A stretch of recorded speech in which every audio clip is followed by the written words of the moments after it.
시간 은혜 받으실 하나님의 말씀은 시편 100편 4절과 5절이 되겠습니다. 감사함으로 그의 문에 들어가며 찬송함으로 그의 궁정에 들어가서 그에게 감사하며 그의 이름을 송축할지어다. 야훼는 선하시니 그의 인자심이 영원하고 그의 성실하심이 대대에 이르르로다. 아멘.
할렐루야.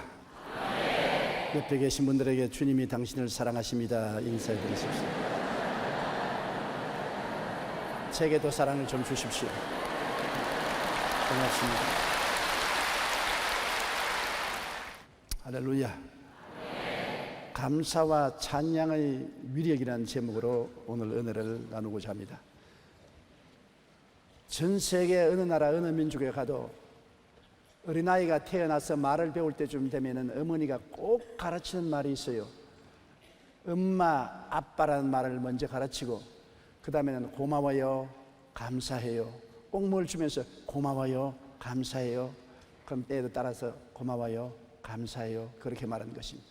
이것은 어느 민족에 가도 똑같이 엄마가 어린아이에게 가르치는 처음 언어가 바로 그것인 것입니다. 그 이유는 이 고통 많은 세상을 살아가는데 반드시 필요한 언어가 어릴 때는 엄마, 아빠입니다. 고통을 당할 때 엄마, 아빠밖에는 부를 데가 없지 않습니까? 사회생활에 나가서 인간관계와 자기 개인의 마음의 평화를 얻기 위해서도 항상 고맙습니다, 감사한다는 말이 있어야 되기 때문에 그 근원적인 언어를 가르치는 것입니다. 감사와 찬양과 나의 삶에 무슨 관계가 있냐고 사람들은 묻습니다. 왜냐하면 감사와 찬양을 하려고 하니까 힘이 들어요. 설교를 들을 때는 야, 오늘부터 감사하고 찬양하고 살아야지. 그러다가 버스 타면 다 잊어버립니다. 왜 나는 이 모양이냐? 아무리 노력하고 애를 써도 안 되는 것이 왜 이러냐? 탄식을 하는 것입니다. 그 이유는 우리의 조상 아담과 하와가 타락한 이후로 우리에게 부평한 심성을 전해주었기 때문인 것입니다. 우리는 어머니 뱃속에서 태어날 때부터 부패한 심성을 가지고 태어난 것입니다.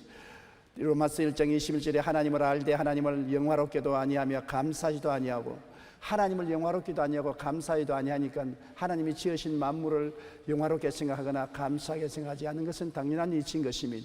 부패한 심정이 바로 그것인 것입니다. 부패한 심정은 미움, 분노, 시기, 비판, 원망, 부정적인 태도는 쉽게 취해요. 이건 어린아이에게도 안 가르쳐줘도 미움은 갖고 분노를 하고 시기하고 비판하고 원망하고 부정적인 태도는 다 가지는 것입니다. 이것이 바로 부패한 성품의 자연적인 발로인 것입니다.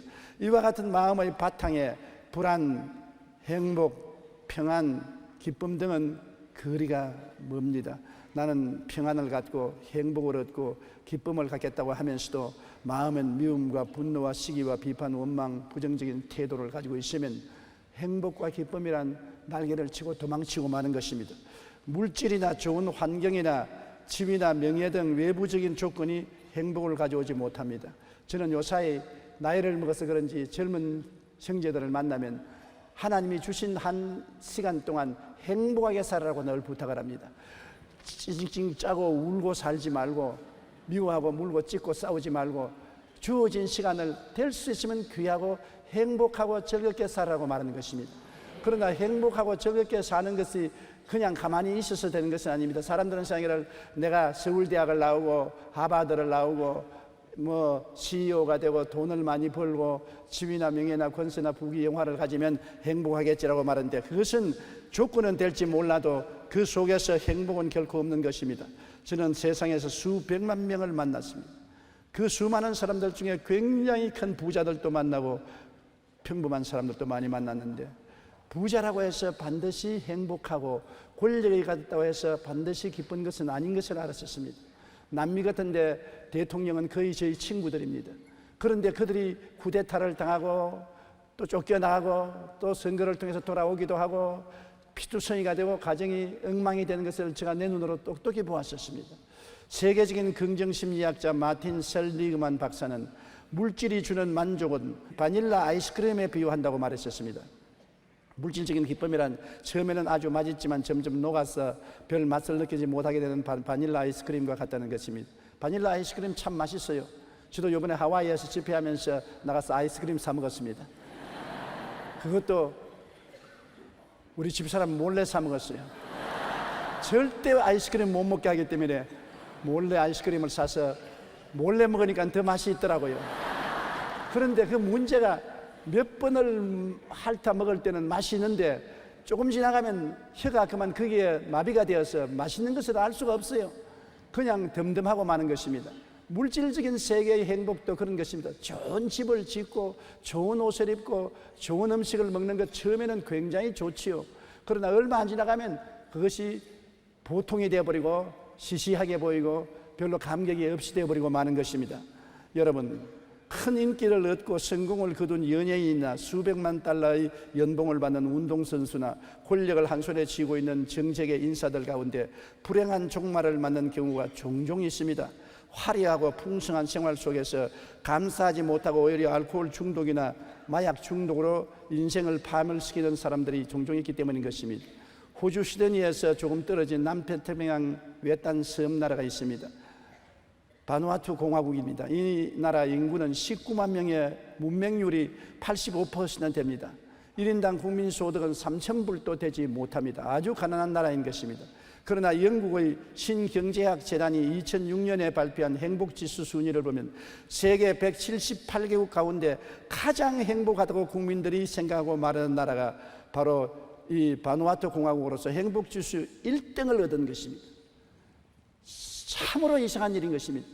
스위스, 노르웨이, 덴마크나 미국이나 프랑스나 독일이나 호주나 이런 나라들이 물질적으로 부유하고 환경이 좋으니까 행복지수가 높을 줄 알았는데 아닙니다. 가장 비난하고 어렵고 고통스러운 바누아투 공화국이 행복지수 1위로 나오게 된 것입니다. 물질이나 좋은 환경, 지위나 명예 등 외부적인 조건이 행복을 가져오지 못한다는 것을 이것을 통해서 우리가 알 수 있는 것입니다. 우리가 대개 가만히 보면은 제가 50년 동안 목회를 하기 때문에요. 신방을 다니면서 보면 부자들 집에 가면 별로 웃지 않은데 가난한 집에 가면 잘 웃습니다.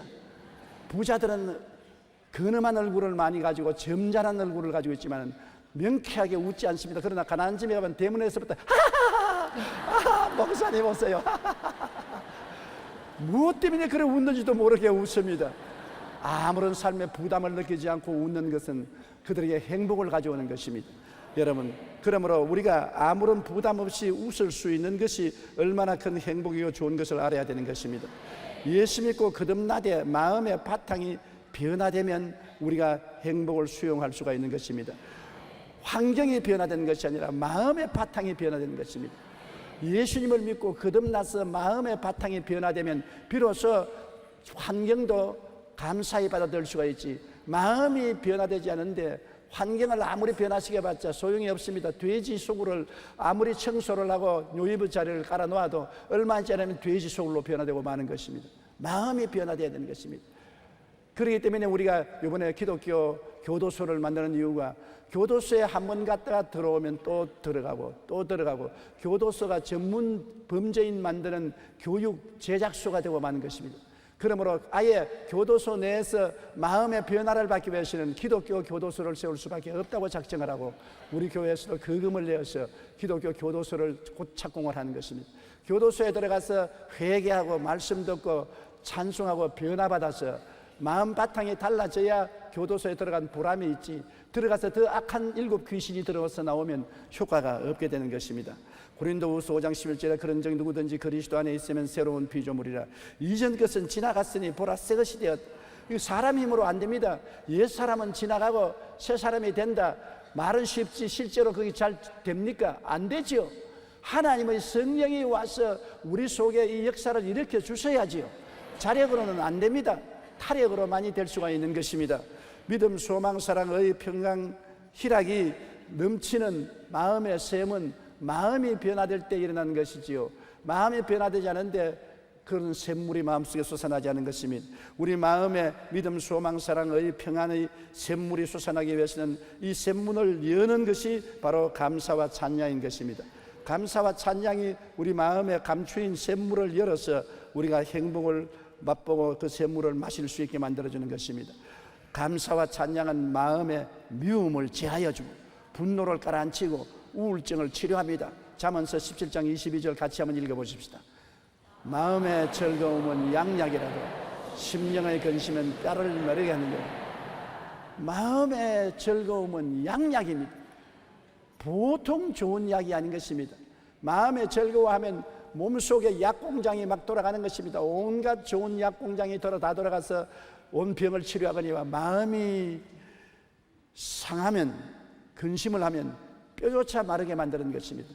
그래서 인도의 요가 중에서 웃는 요가가 있어요. 모여가지고서 다른 것 아니고 그저 배를 안고 웃는 것입니다. 그래서 많은 병자가 나았다는 기록을 제가 보한 것입니다. 여러분, 웃는 것도 쉽지 않습니다. 어린아이들은 하루에 150번을 웃는다고 하는데 어른들은 하루에 5번밖에 안 웃는다고 합니다. 기왕 교회 모였으니 한번 웃어볼까요? 1, 2, 3.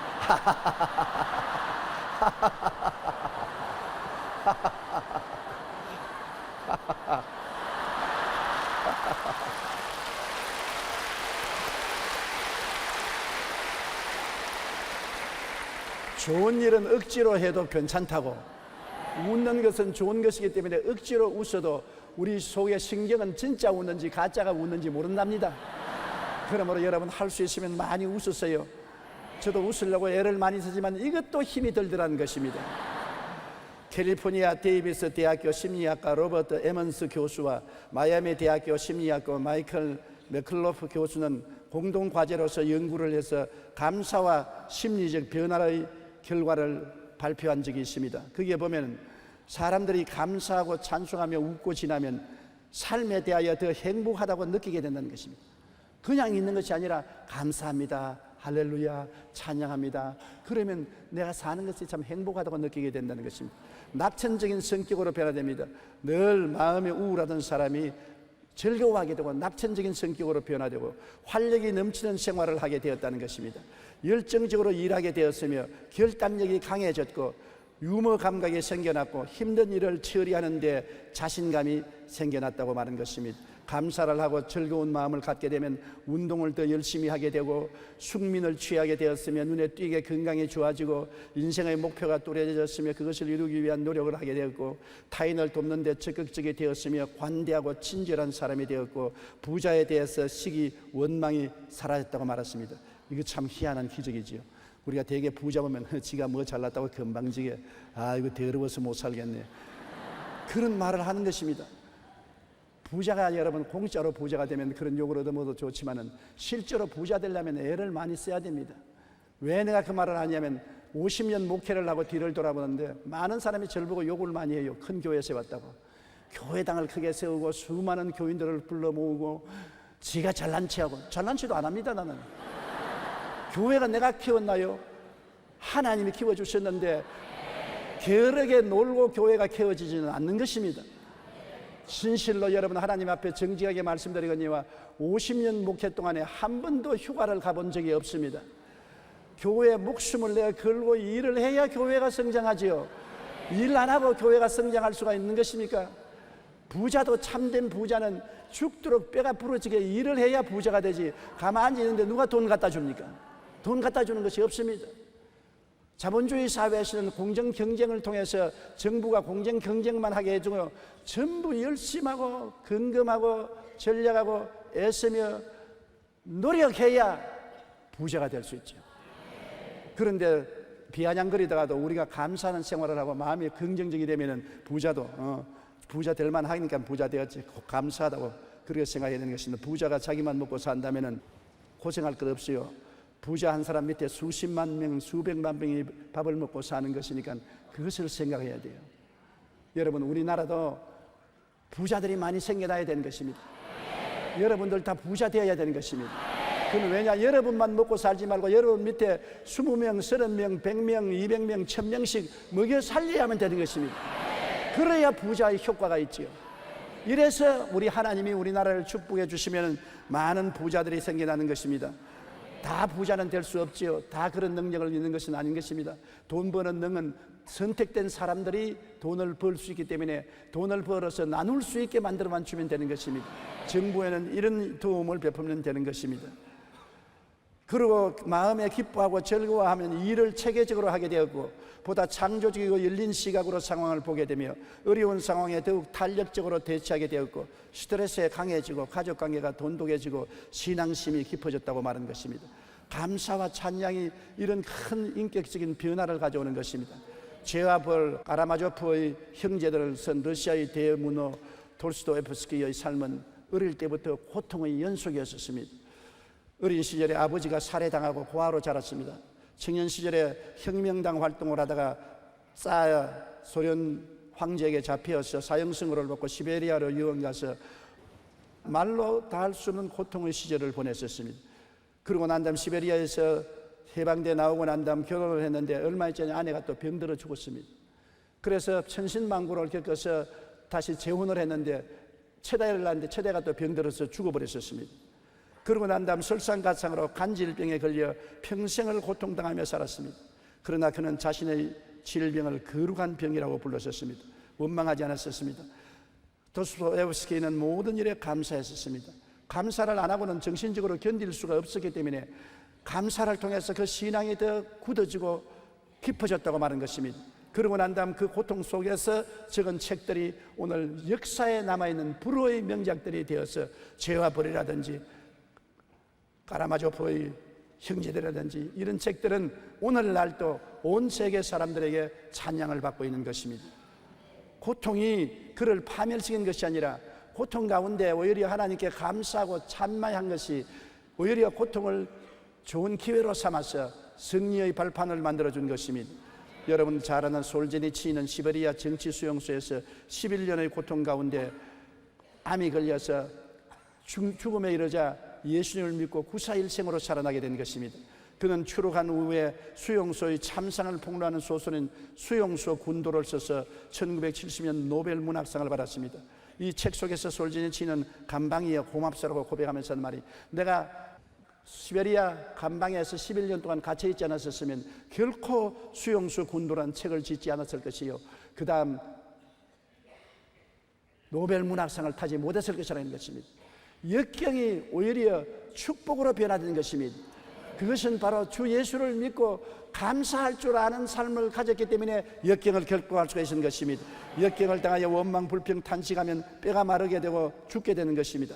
디모데후서 3장 2절에 이렇게 말씀하고 있습니다. 사람들이 자기를 사랑하며 돈을 사랑하며 자랑하며 교만하며 비방하며 부모를 거역하며 감사치 아니하며 거룩하지 아니하며, 우리 삶 가운데 감사할 것은 얼마든지 있는데 그렇지 않은 시대가 온다는 것입니다. 감사는 하나님의 축복을 받는 그릇입니다. 믿음, 소망, 사랑, 의, 평안, 기쁨의 샘을 여는 문이 바로 감사와 찬양인 것을 알아야 되는 것입니다. 빌헬름 웰러는 가장 행복한 사람은 가장 많이 소유한 사람이 아니라 가장 많이 감사하는 사람이라고 말했습니다. 여러분, 감사와 찬양은 우리 이웃과의 관계를 참으로 좋게 만들어주는 것입니다. 이웃에게 감사하면 이웃의 자존심을 높여주며 기쁨을 갖다주는 것입니다. 이웃을 보고 비난하고 욕하면 이웃을 짓밟고 자존심을 상하게 만들어주고 원수로 만드는 것입니다. 그러나 이웃에게 감사하고 이웃의 한 일을 찬양하면 이웃이 자존심이 생기고 마음이 뜨거워지는 것입니다. 여러분, 조금 높은 지위에 있으면 욕을 많이 얻어먹습니다. 저도 욕을 많이 얻어먹어요. 인터넷을 열기만 하면 조용기 욕을 하는 것이 언제나 나오는데 그 별로 기분이 좋지 않습니다. 그러나 가끔 가다가 잘한다는 칭찬도 나오면 기분이 굉장히 좋습니다. 사람이니까 어찌할 도리가 없지요. 우리가 서로 만나면 참 감사합니다, 참 훌륭하십니다, 잘하십니다 하면 말로서 천냥빚을 갚는다고 기분 좋지요. 여러분, 단순히 집에서 부부간에라도 남편이 아내 보고 여보 참 고맙소, 전에 몰랐는데 요사이 가만히 살펴보니까 꽤 이쁘게 되었는데 당신은 언제나 이뻐, 또 날개 없는 비행기 태운다, 그러면서도 기분이 좋다고. 아이고 왜 이렇게 많이 늙었노, 쭈글쭈글하고 이제 볼 모양 없구나. 그러면 나이 늙었는데 뭐 더 좋아지라고? 그러면서 지는 안 그렇냐, 지는 더 못났는데. 그렇게 반항하는 마음이 안 생길 수가 없는 것입니다. 서로 고마운 게 감사하고 칭찬하고 사는 것이 얼마나 좋습니까? 남편은 아내를 진실로 인정하고 고맙게 생각하고 남편도 아내를, 아내도 남편을 서로 감사하고 칭찬하고 살면은 이웃 관계가 좋아지지 않습니까? 골로새 3장 16절로 17절에 그리스도의 말씀이 너희 속에 풍성히 거하여 모든 지혜로 피차 가르치며 권면하고 시와 찬송과 신령한 노래를 부르며 감사하는 마음으로 하나님을 찬양하고 또 무엇을 하든지 말이나 일이나 다 주 예수 이름으로 하고 그를 힘입어 하나님 아버지께 감사하라고 말한 것입니다. 우리가 늘 하나님께 감사하고 이웃에 감사하는 것은 우리 삶의 기름을 치는 것입니다. 이웃과 선한 관계를 맺어주기 위해서는 감사를 해야 되는 것입니다. 소문이 들리기를 야, 그 사람이 자네를 칭찬을 하더라, 벌써 마음속에 선한 감정을 가지고 좋은 관계를 맺어주는 것입니다. 그러나 내가 들으니까 그 사람 뒤에 돌아다니면서 자네에게 나쁜 욕을 하고 손가락질하더라. 감정이 악화되고 미운 생각이 솟아나게 되는 것입니다. 로마서 15장 2절에 우리 각 사람의 이웃을 기쁘게 하되 선을 이루고 덕을 세우도록 할지라고 말씀한 것입니다. 이웃을 기쁘게 하라는 것입니다. 이웃을 행복하고 감동받게 해야만 되는 것입니다. 어느 대학에서 교수님이 학생들에게 숙제를 내줬습니다. 부모님에게 감사 편지를 쓰라고. 지금까지 부모에게 기름을 받고 도움을 받았으나 감사 편지를 안 썼으니까 이제 부모에게 감사 편지를 한번 적으라고. 절절히 길러주시고 먹여주시고 돌봐주시고 대학까지 들어오게 해주시니 감사는 편지를 쓰라고 했습니다. 학생들이 다 열심으로 편지를 써서 우편으로 자기 부모에게 붙였습니다. 혹은 객지에 나와 있는 학생들은 고향으로 집에 같이 있는 학생들도 편지로서 부모에게 편지를 받았습니다. 부모들이 이 편지를 받고 난 다음에 얼마나 마음에 감격하고 학교 당국에 감사하다고 편지를 쓰고 전화 연락을 했는지 모른다고 하는 것입니다. 왜냐하면 자식들이 부모에게 감사하다는 편지를 하고 난 다음 그걸 읽은 부모님들이 감동을 받은 것입니다. 그리고 그 부모는 자녀들과 관계가 좋아지고 학교와의 관계도 좋아졌다고 말하는 것입니다. 우리가 조그마한 사랑을 받아도 꼭 감사 편지를 내야 되는데 제일 이 감사 편지를 내는 것을 등한히 하는 것이 우리 한국 사람인 것입니다. 저도 마찬가지예요. 외국 사람들은 제가 외국에 가서 집회하고 돌아오면은 꼭 고맙다는 편지가 날라오는데 나는 우리 교회 와서 집회하고 가도 고맙다는 편지 안 씁니다. 귀찮으니까. 그러나 내가 외국에 가서 집회하고 오면 꼭 감사하다고 은혜 받았다고 편지를 해오는 그분은 내 마음속에 기억에 꼭 남아있는 것입니다. 그러나 내가 집회를 해주고도 고맙다는 편지도 않고 감사하다는 내용의 무슨 인터넷 이메일이라도 오지 않으면 그 사람이 잊어버리고 마는 것입니다. 감사는 더 감사를 가져올 수 있는 계기를 만들어주고 마는 것입니다. 로마서 14장 18절에 그리스도를 섬기는 자는 하나님을 기쁘시게 하며 사람에게도 칭찬을 받는다고 말한 것입니다. 우리가 하나님을 기쁘시게 하고 사람에게도 칭찬받고 사람을 칭찬하는 삶을 살아야 되는 것입니다. 우리가 감사하면 서로 도와줄 마음이 생기고 경계심이 사라지는 것입니다. 감사하는데 갚아주고 도와주고 돌봐주고 싶은 생각 나지요. 경계심이 사라지요. 골로새 1장 10절에 주께 합당하게 행하여 범사에 기쁘시게 하고 모든 선한 일에 열매를 맺게 하시며 하나님을 아는 것에 자라게 하라고 말하고 있는 것입니다. 좋은 친구가 어떻게 되는 것입니까? 서로 감사하고 칭찬하면 좋은 친구가 되고 헐뜯고 흉보면 친구가 되지 않습니다. 잠언서 16장 7절에 사람의 행위가 야훼를 기쁘시게 하면 그 사람의 원수라도 그와 더불어 화목하게 하니라. 원수와 더불어 화목하게 되려면 우리가 하나님을 사랑하고 이웃을 칭찬하고 이웃에 감사해야 화목하게 되고 좋아지게 되는 것입니다. 하나님께 감사와 찬양을 하면 어떻게 될까요? 우리가 이 세상에 살면서 감사와 찬송의 생활하면 내게 유익이 되는 것은 당연하고 이웃과 좋은 관계를 맺게 되는 것은 당연한데 하나님께 감사를 하고 살면 어떻게 될까요? 하늘나라 문이 열리고 하나님의 궁전으로 들어가게 되는 것입니다. 감사와 찬양은 하늘나라의 문이 열리고 하늘나라 궁전으로 들어가는 길이 열린다는 것입니다. 시편 100편 4절로 5절 우리 다 같이 읽어보십시다. 감사함으로 그의 문에 들어가며 찬송함으로 그의 궁정에 들어가서 그에게 감사하며 그의 이름을 송축할지어다.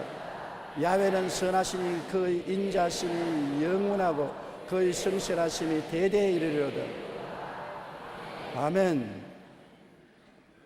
여러분, 감사하면 하나님 문에 들어가고 찬송하면 하나님의 궁전에 들어간다. 와, 이게 얼마나 큰 특권입니까? 그러므로 우리가 하나님 만나기 위해서 특별히 기도원에 가거나 특별한 교회 찾아갈 비유가 없지 않습니까? 내 사무실에서, 내 부엌에서, 내 안방에서 하나님께 꿇어뜨려서 감사하고 찬미하면 하늘 문이 열리고 하나님 궁전 앞에 서게 되는 것입니다. 그리고 우리가 예수 이름으로 간구하면 그 간구가 응답되는 것입니다. 왜냐하면 하나님은 감사와 찬양 중에 거하십니다. 시편 22편 3절에 이스라엘의 찬송 중에 계시는 이 주여 주는 거룩하시니이다. 찬송이 바로 하나님이 임재하게 하는 향이 되는 것입니다. 감사와 찬송은 하나님을 높이고 영화롭게 합니다. 여러분, 이 우주에서 하나님보다 높으신 이가 있습니까? 안 계시지요. 하나님보다 영화로우신 분이 어디 있습니까? 영화의 극치를 가지고 계시며 지극히 거룩하고 높으신 분이 더 높아질 수 있습니까? 그러나 하나님을 더 높일 수 있는 것은 여러분이 할 수 있는 것입니다. 왜?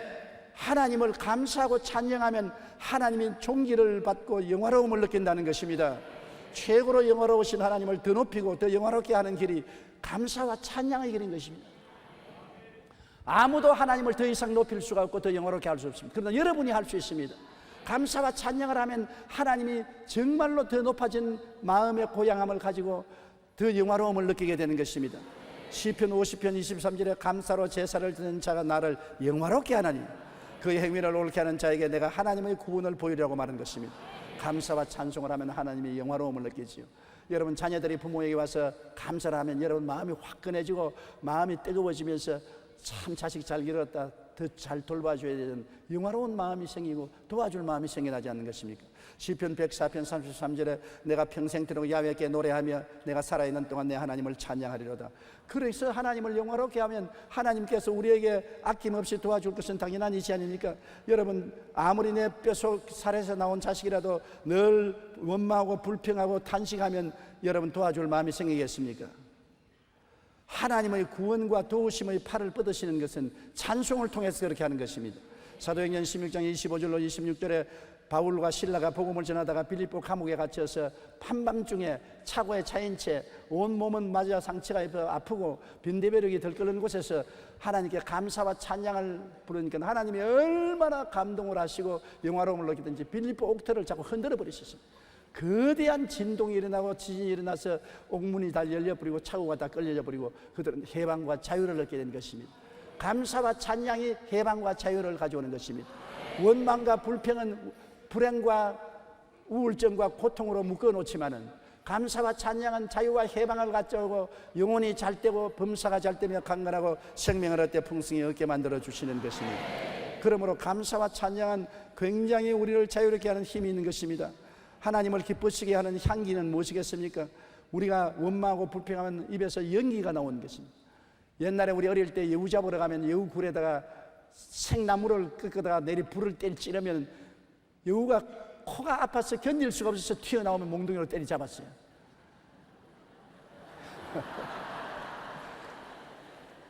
그래서 옛날에 다 여우 목도리 하고 다니는 사람은 그래서 여우 때리 잡았어 여우 목도리 하고 다녔었어요. 요사이 그러다가 환경주의자에게 큰일 날 소리 하겠지만은, 그런데 하나님께 감사와 찬양을 드리면 연기가 나는 것이 아니라 향기가 나게 하는 것입니다. 아주 달콤한 향기가 나게 하심으로 하나님께서 향기를 흠량하시고 기뻐하시고 복을 내려 주시는 것입니다.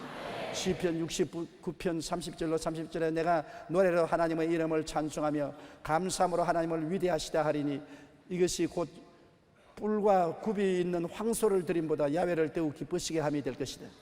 하나님께 황소를 잡아서 제물로 드리는 것보다도 감사와 찬양을 하는 것을 하나님이 더 영화롭게 생각한다고 말씀하신 것입니다. 하나님의 사랑과 예수님의 희생을 가치 있게 하지요. 주님께서 십자가 짐을 지고 고생당했는데 감사한 말을 안 하면 흑고생했다고 생각하지 않습니까? 몸찢고 피 흘려 얼마나 고통을 당했습니까? 얼마나 아프셨나. 못 박인 그 손과 발, 죄 없이 십자가에 매달리신 예수님, 그 예수님에 대해서 우리가 감사와 찬양을 하면 주님의 고통이 가치가 있습니다. 내가 고난당한 것이 가치가 있다.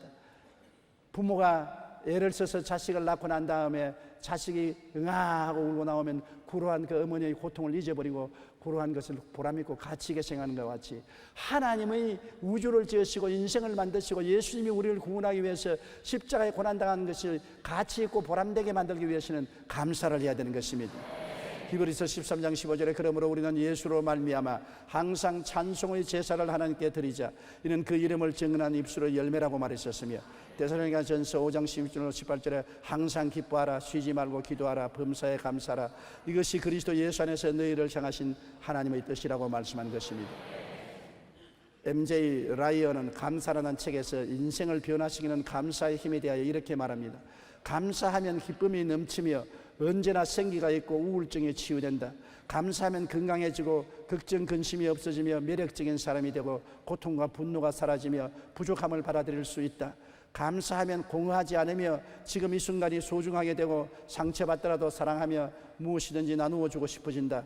감사하면 모든 생명체와 교감이 있으며 평범한 일상의 은총으로 받아들이게 된다.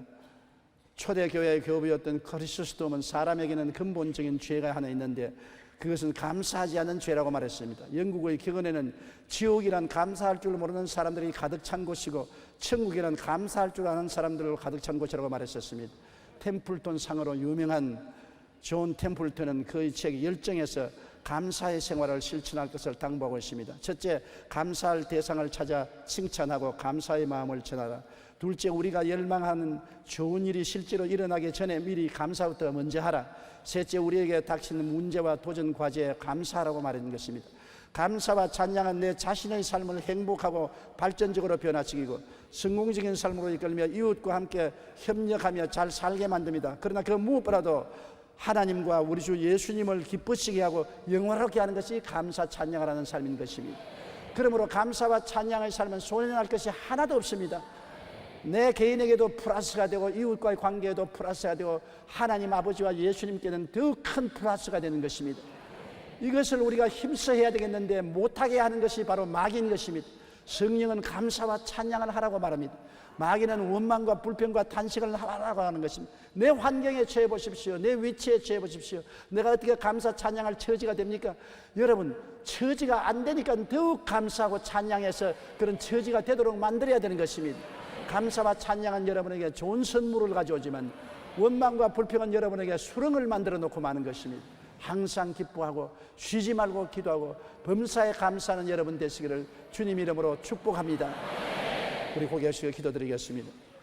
하나님 아버지여, 이 땅에 사는 동안에 우리 사람들의 말에 귀를 기울이면 원망과 불평과 탄식 소리가 천지를 진동합니다. 이 세상이 이렇게 불안하고 평화롭지 못하고 행복하지 못한 것은 불평과 원망과 탄식 때문에 그런 것입니다. 그러므로 부모관계, 부부관계, 사회, 노사관계, 정부 모든 일에 아버지 감사 캠페인이 일어나서 적은 일에 감사하면 더 큰 일에 감사할 수 있는 복을 주신 줄 믿습니다. 내 아버지 하나님 있어요. 촛불을 보고 감사하면 전등불이 생기고 전등불 보고 감사하면 태양이 생기고 태양 보고 감사하면 천국이 다가온다고 숯불 주님이 말한 것처럼 우리가 감사의 마음을 쉬지 않고 가질 수 있도록 도와주시옵소서.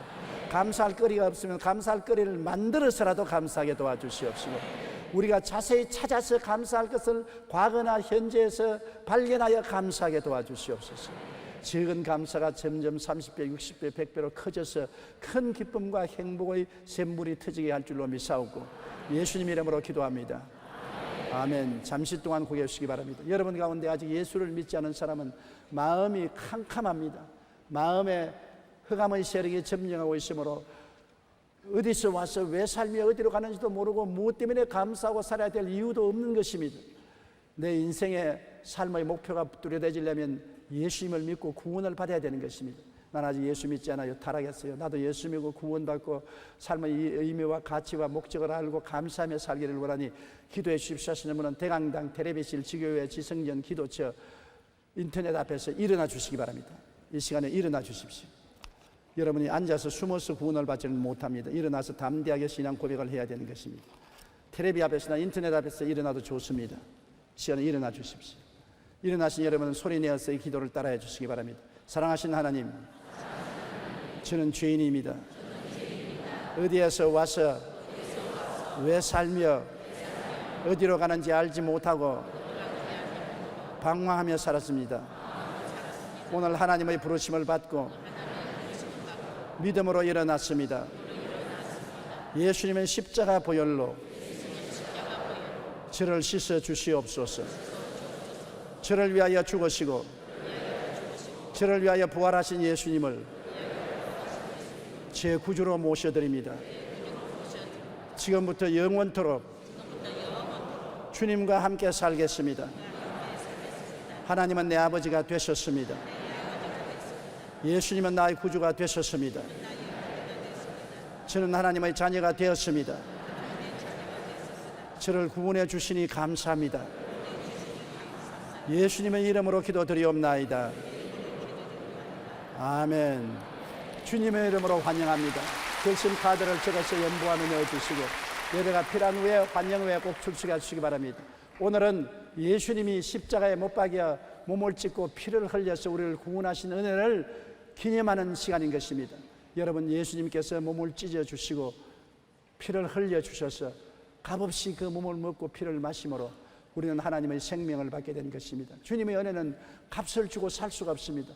너무나 크기 때문에 선물로 받을 수밖에 없습니다. 주님이 주신 선물에 대해서 우리가 할 수 있는 일은 주여 감사합니다, 주님의 은혜를 찬양합니다, 감사 찬양이 그 대가인 것입니다. 그러므로 오늘 여러분 마음속에 큰 감사와 찬양을 가지고 예수님이 깨어진 몸과 흘리신 피를 선물로 받아서 영생의 은총을 얻게 되시기를 바랍니다. 우리 성찬을 받을 마음의 준비를 하기 위해서 다 같이 통성으로 기도하십시다. 사랑이 많으신 우리 아버지 하나님 있으여 하나님 아버지의 은혜와 사랑을 감사하고 찬송합니다. 나의 거룩하시고 영광스러우신 아버지 하나님 있으여 주여 주님 감사하고 찬송합니다. 나의 사랑이 많으신 우리 아버지 하나님 있으여 나의 사시고 거룩하신 아버지 하나님, 전능하신 우리 아버지 하나님 있으여 주님 감사하고 찬송합니다. 아버지 하나님께서 은혜와 사랑을 베풀어 주심을 감사합니다. 내 아버지 하나님 있으여 주님 영광 받아 주시옵소서. 주님 찬양하고 감사하고 찬양하고 감사합니다. 나의 거룩하신 아버지 하나님 있으여 주여 주님 감사합니다. 우리 아버지 하나님 있으여 주여 감사하고 찬송합니다. 하나님 아버지여 예수 그리스도의 보혈을 감사하고 예수 그리스도의 찢어진 몸을 감사합니다. 하나님 아버지를 감사하고 찬양합니다. 영광 받아 주시옵기 간절히 기도하고 구원합니다. 할렐루야, 할렐루야. 예수께서 이르시되 내가 진실로 진실로 너희에게 이르노니 인자의 살을 먹지 아니하고 인자의 피를 마시지 아니하면 너희 속에 생명이 없느니라. 내 살을 먹고 내 피를 마시는 자는 영생을 가졌고 마지막 날에 내가 그를 다시 살리리니 내 살은 참된 양식이요 내 피는 참된 음료로다. 내 살을 먹고 내 피를 마시는 자는 내 안에 거하고 나도 그의 안에 거하나니 살아계신 아버지께서 나를 보내심에 내가 아버지로 말미암아 사는 것 같이 나를 먹는 그 사람도 나로 말미암아 살리라. 이것은 하늘에서 내려온 떡이니 조상들이 먹고도 죽은 것과 같지 아니하여 이 떡을 먹는 자는 영원히 살리라. 하나님 우리 아버지여, 죄를 짓고 불의하고 추악하고 버림을 받아야 마땅한 우리들을 위해서 예수님이 우리 죄짐을 대신 짊어지고 몸짓고 피 흘려 우리를 속하시고 우리에게 영원한 생명의 표적으로 깨어진 몸과 흘리신 피를 먹고 마시고 은혜를 입게 만들어 주심을 감사합니다. 우리는 아무 가치가 없고 아무 공로 없지만 오직 그 은혜를 인하여 믿음으로 말미암아 구원을 받게 되었사오니 감사와 찬양을 드릴 수밖에 없습니다. 우리들의 찬양과 감사와 영광을 받아 주시옵소서. 이 성찬의 복을 주셔서 성찬을 받을 때 큰 성령님의 감화와 감동과 감격을 가지고 성찬을 받아들이게 도와주시옵시고 성찬 속에 들어있는 하나님의 사랑의 뜻을 깨달아 알게 도와주시옵소서. 예수님 이름으로 기도드리옵나이다. 아멘. 찬송가 281장 부르면서 성찬을 받겠습니다.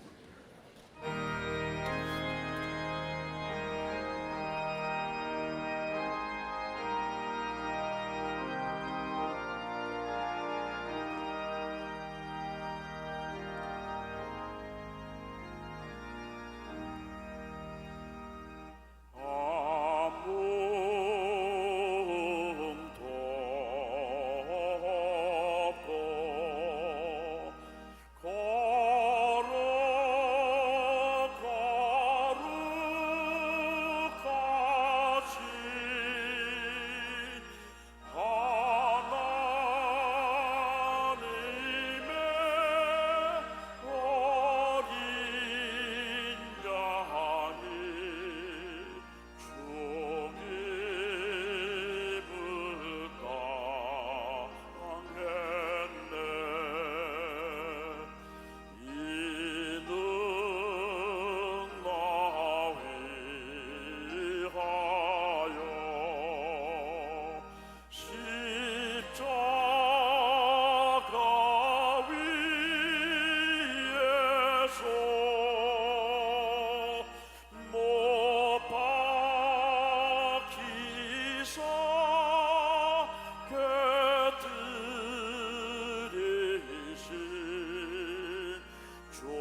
양식이요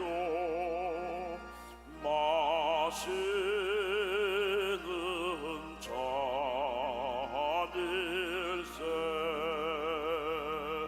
심히 사모하는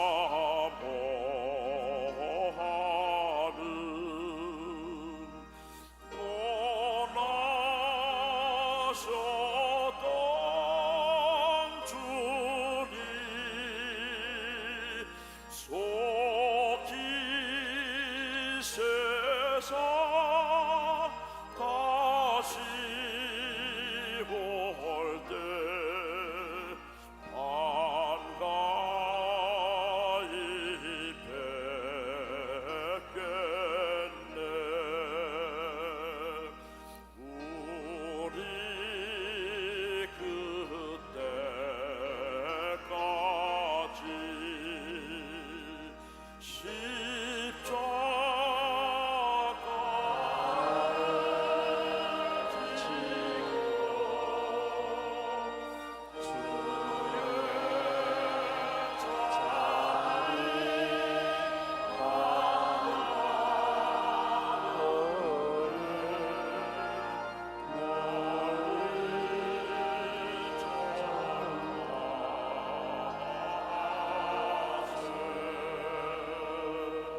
찬송가 489장 다 같이 한번 부르십시다.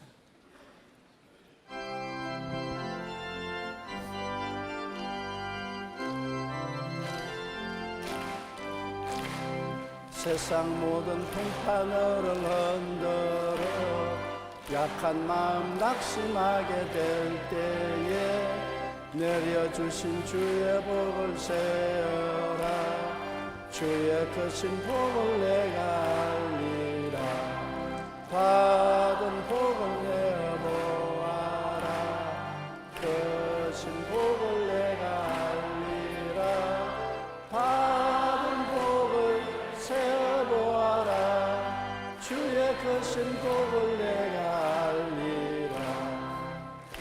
근심 걱정 너를 누르고 십자가를 등에 지고 나갈 때 주가 내게 주신 복을 세어라. 두려움 없이 항상 찬송하리라. 받은 복을 세어보아라. 크신 복을 내가 알리라. 받은 복을 세어보아라. 주의 크신 복을 내가 알리라. 세상 권세 너의 앞길 막을 때 주만 믿고 낙심하지 말아라. 천사들이 너를 보아리니 염려 없이 앞만 보고 나가라. 받은 복을 주고하라. 크신 복을 내가 알리라. 받은 복을 세어보아라. 주의 주신 복을 내가 알리라. 옆에 계신 분들에게 당신은 복받은 사람입니다 인사하십시오. 성회에 출석한 성도 개인 가정 생활 자녀 위에 항상 함께 계실지어다.